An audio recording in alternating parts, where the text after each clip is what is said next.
उद्योग पर्व में विराट की सभा में पांडव पक्ष से श्री कृष्ण, बलराम, सात्यकी का एकत्र होना और युद्ध के लिए द्रुपद की सहायता से पांडवों का युद्ध सज्जित होना।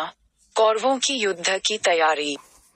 द्रुपद के पुरोहित ला कौरवों की सभा जाना और संदेश कथन। धृतराष्ट्र का पांडवों के यहाँ संजय को संदेश देकर भेजना। संजय का युधिष्ठिर से वार्तालाप। धृतराष्ट्र का विदुर से वार्तालाप। सनसुजात द्वारा धृतराष्ट्र को उपदेश। धृतराष्ट्र की सभा में लौटे हुए संजय तथा पांडवों का संदेश कथन। युधिष्ठिर के सेनाबल का वर्णन।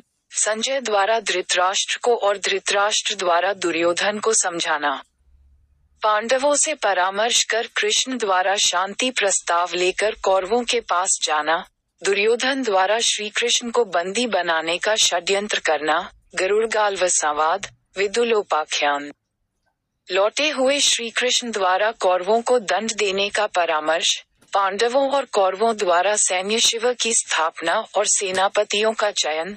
दुर्योधन के दूत उलूक द्वारा संदेश लेकर पांडव सभा में जाना। दोनों पक्षों की सेनाओं का वर्णन। तंबोपाख्यान। भीष्म परशुराम का युद्ध आदि विषयों का वर्णन है।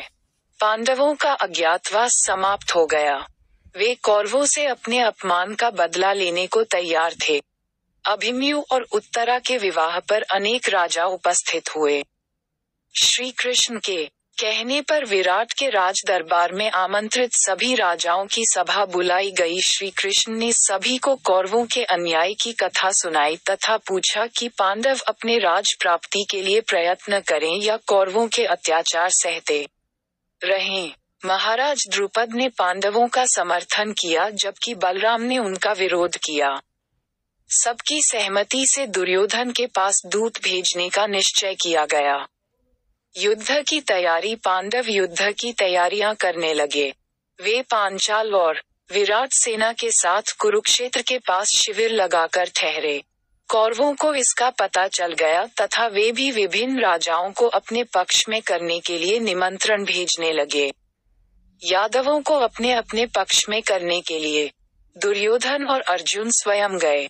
जब वे दोनों श्री कृष्ण के शयन कक्ष में पहुंचे तो वे सोए हुए थे।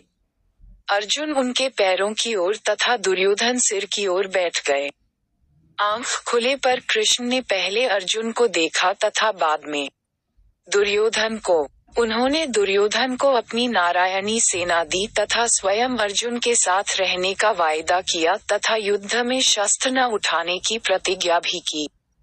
पांडवों के मामा शल्य पांडवों की सहायता के लिए चल पड़े। रास्ते में उनके स्वागत की व्यवस्था दुर्योधन ने की, जिसे देखकर शल्य बहुत प्रसन्न हुए तथा दुर्योधन ने उनको प्रसन्नता के बदले अपने पक्ष में कर लिया।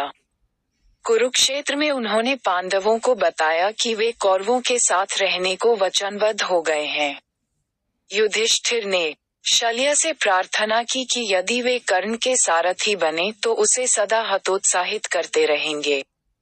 शल्य ने इस प्रार्थना को स्वीकार कर लिया। दुर्योधन ने शांति प्रस्ताव लेकर आए दूत को कहला भेजा कि वे युद्ध के बिना सुई की नोक के बराबर भी जमीन देने को तैयार नहीं हैं। युधिष्ठिर की सलाह पर श्री कृष्ण पुनः दुर्योधन के पास शांति प्रस्ताव लेकर गए कि पांडव केवल 5 गांवों से ही संतुष्ट हो जाएंगे। शांति दूत श्री कृष्ण। हस्तिनापुर में श्री कृष्ण के स्वागत की तैयारियां होने लगीं।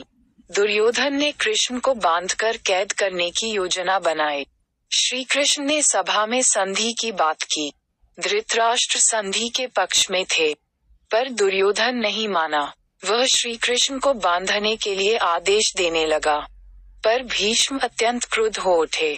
दुर्योधन ने कहा कि कृष्ण दूत का काम नहीं कर रहे हैं, अपितु पांडवों का पक्ष ले रहे हैं। राज्य के वास्तविक अधिकारी मेरे पिता धृतराष्ट्र थे, पर अंधे होने के कारण पांडु को राज्य सौंपा।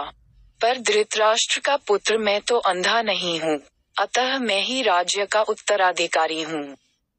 पांडव लड़ाई की तैयारी कर रहे हैं, हम तो केवल अपनी रक्षा में लगे हैं। कर्ण, दुशासन और शकुनी आदि ने दुर्योधन की बात का समर्थन किया। कृष्ण ने कहा कि वह पांडवों को केवल 5 गांव ही दे दें, तो भी युद्ध टल सकता है। पर दुर्योधन इसके लिए भी राजी नहीं हुआ। श्री कृष्ण दुर्योधन को धिक्कारते हुए सभा भवन से बाहर निकल गए। कुंती कर्ण संवाद। श्री कृष्ण के कहने से मां कुंती कर्ण से मिलने गई तथा उसके जन्म की सारी कहानी सुनाई। कुंती ने कर्ण से अपने भाइयों से युद्ध न करने की प्रार्थना की, पर कर्ण राजी न हुए। उन्होंने कुंती से कहा कि मैं केवल अर्जुन से ही पूरी शक्ति से युद्ध करूंगा। हम दोनों में से किसी के मरने पर भी तुम्हारे 5 पुत्र ही बने रहेंगे। दोनों ओर से युद्ध की तैयारियां शुरू होने लगीं। युद्ध का निश्चय। रात्रि के समय दुर्योधन ने अपने मित्रों से बातचीत करके भीष्म को कौरव सेना का सेनापति बनाया। इस पर कर्ण ने प्रतिज्ञा की कि भीष्म के युद्ध क्षेत्र में रहते मैं शास्त्र ग्रहण नहीं करूंगा। भीष्म ने सेनापति का पद स्वीकार कर लिया, पर स्पष्ट किया कि मैं पांडवों का वध नहीं करूंगा, पर पांडव सेना का संहार करता रहूंगा। इसी समय भगवान वेदव्यास धृतराष्ट्र से मिलने आए। धृतराष्ट्र ने वीरों की वीरता सुनने की इच्छा प्रकट की। व्यास ने संजय को दिव्य दृष्टि प्रदान की तथा धृतराष्ट्र से कहा कि यहाँ बैठे बैठे वे युद्ध का सारा समाचार जान सकेंगे।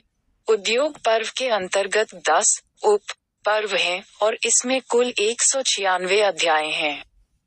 इन 10 उप पर्वों के नाम है सेनोद्योग पर्व, संजययान पर्व, प्रजागर पर्व, सनसुजात पर्व, यानसंधि पर्व, भगवदयान पर्व, सैन्यनियान पर्व, उलूकदूतागमन पर्व, रथातीर्थ संख्या पर्व, अंबोपाख्यान पर्व।